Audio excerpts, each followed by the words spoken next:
ဒီဘက်ချက်တယ်နော်ဘေးလေးချက်တယ်ခဏလေးရလို့မတ်တက်ကိုလည်းရလို့နော်နည်းလေးချက်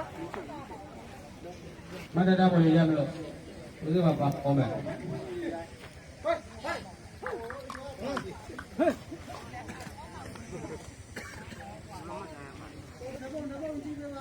ဒီကြည့်ပေးပါအမေချက် ကမတန်တဖို့ရပြီးတော့သေးနော်ဦးလေးတော့မိချူမိပါသမားတွေဟုတ်ညီလေးမျက်နှာတော့မျက်နှာမလဲနဲ့ရမပြီးပြီလေမရနဲ့ကပ်ပြီလားကပ်ပြီလားကပ်ပြီမကပ်ပြီပါဆိုကပ်ပြီတော့ဒီကိုဘယ်ကတော့မှနေဟာဆရာတော်ကဗျာပြောကြပါဗျာနော်ဆရာတော်ကပြောကြပါမောင်တစ်ချက်ပဲဆရာတစ်ချက်ပဲဟိုမှာတော့ဘ